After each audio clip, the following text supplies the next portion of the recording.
Are we good? We're good. All right. Hello, YouTube. I'm that Parks guy. And I'm that Parks gal. And you may notice we're wearing the same clothes as the last Tabletop Tuesday, but that's because we're recording it on the same day. So, Tabletop Tuesday number 3. This is part 2, section 3, article 5. I don't know where we're going with this. Anyways, on Tabletop Tuesday number 3, we're going to discuss game books. And by game books, I mean books like this. This is the Dungeons & Dragons 5th edition Player's Handbook. And it is essential to players and dungeon masters. This was the first game book that she purchased. This is the Dungeon Master's Guide for 5th edition and the Monster Manual for 5th edition. And 5th edition has a long history. Started back with some stuff that a guy named Gary Gygax released. That would be what some people call 1st edition. But it was just called Dungeons & Dragons, and then later it was Advanced Dungeons & Dragons, which oddly enough, I have books for. Advanced Dungeons & Dragons. Now, these are not the re-release stuff, because see that little TSR sticker down there? This little TSR stuff in the back. And this book is old. It even has my, I thought at one time I could draw tribal stuff. It's old. It's got the old artwork in it. So Including that old book smell. Including that old book smell, which is basically dungeon funk. So I've also got some other stuff for Dungeons & Dragons, Advanced Dungeons & Dragons. I've got the old Forgotten Realms source material for Shadow Realm, or for Shadowdale, sorry, not Shadow Realm. And if you can tell me who that guy on the cover is, you get extra points. The Complete Psionics Handbook, because that was a thing at one time. And then the Complete Book of Elves, because that was also a thing at one time. Another little thing called Birthright. That was kind of like a war game version of Dungeons & Dragons. But Dungeons & Dragons, I've got a lot of books for Dungeons & Dragons. I've got a lot of books for Advanced Dungeons & Dragons, which I guess would be 2nd edition by some people. I've got stuff for 3rd edition, 3.5, 5th edition. I refuse to acknowledge the fact that 4th edition existed. I think it was an abomination, so I never ordered that. She has no idea what I'm talking about, really, because I introduced her to Dungeons & Dragons 5th edition a little over a year ago when we first met. I introduced her by saying, "Hi, I'm a nerd, and I'm so nerdy, in fact, that here's my nerd cred. I play Dungeons & Dragons." And I said, I've always thought that was interesting. I'll play with you. Yeah, so that was a surprise. That was a happy surprise. Wow, I turn into a ghost when I do this. So, I have a lot of other game systems, so I figured I'd cover some of those, just to kind of give a little bit of range here. This is a single book from a very large system called New World of Darkness. This is one she hasn't played with before, but it's a straight D10 system. It's out of something called the Storyteller system by a company called White Wolf. They still make books. But if you ever heard of Vampire the Masquerade or Vampire, what is it? There's just regular World of Darkness, Old World of Darkness, Vampire the Masquerade, Vampire Requiem, Werewolf, Changeling, all by the same group, all by White Wolf. I've got a few books of them. I used to have every single book for Vampire the Masquerade, all the clan books, everything like that. But I sold them. This is from a group called, well, this is actually a Wizard's book. Sorry. I thought this was, I'm looking at the next one. This is a Wizard's book. This is D20 Modern. This was a way for Wizards to kind of expand their already existing core system for D20.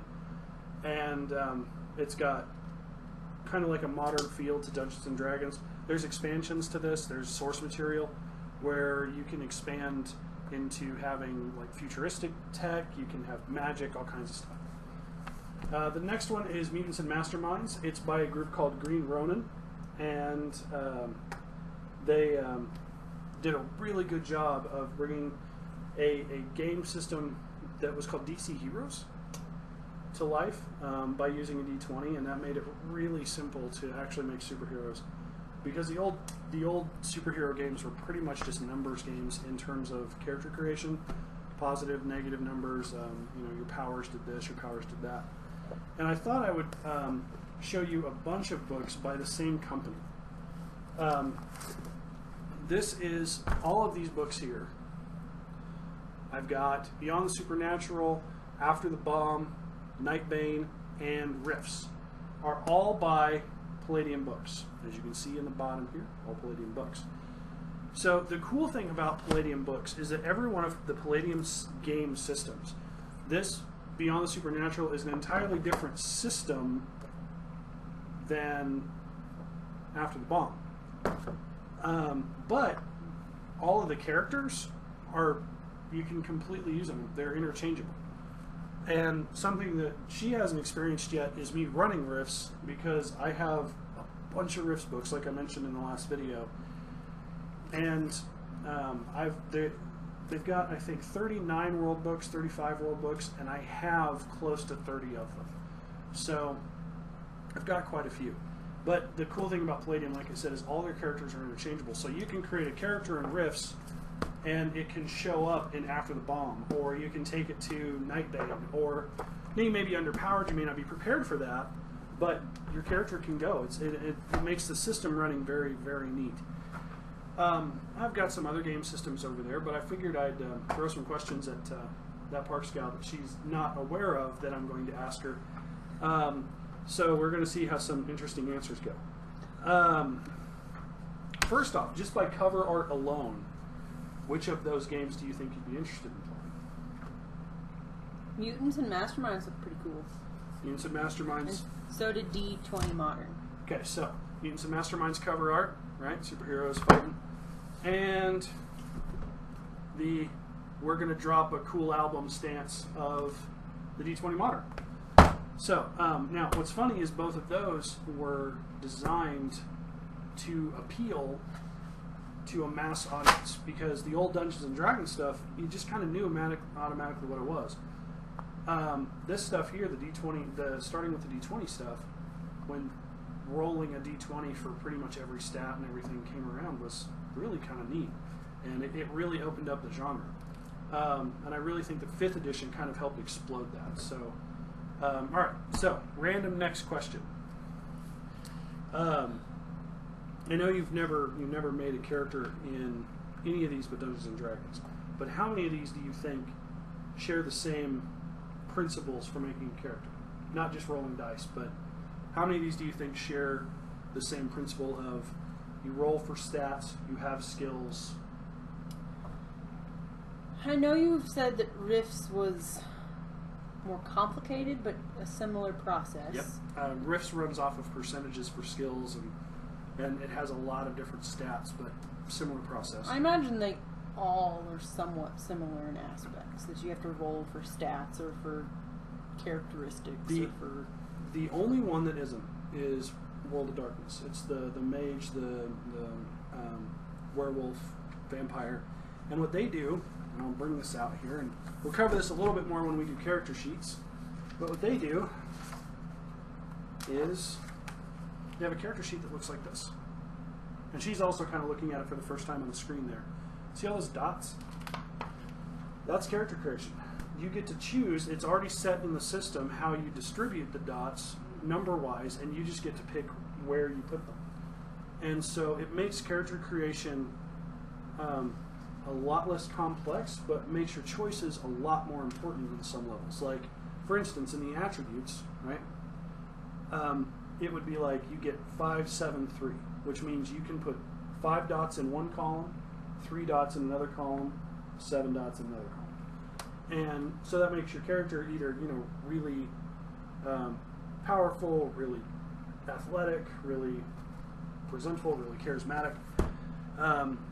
But everything else is kind of based on the character creation from Dungeons and Dragons, from the original Dungeons and Dragons. You've got stats, you've got some skills, and you roll for those. So I really think that kind of covers the core book stuff, the books of the trade, so to speak. So, do you have any questions for me on it? don't think so. No? See, I'm putting her on the spot, so I apologize. All right, well, hope you guys enjoyed this video. If you have any questions for me or have any other systems that you'd like me to cover, please feel free to leave them in the comments. By now, I'm hoping that the 1,750 mark has been met on Twitter for followers. If not, I'm giving away a dice set. Also, if by now the 50 subscriber mark has not been set for YouTube, I am giving away another dice set for 50 subscribers on YouTube. So please feel free to like, share, and subscribe, and I hope to talk to you guys again soon. Thanks. Bye.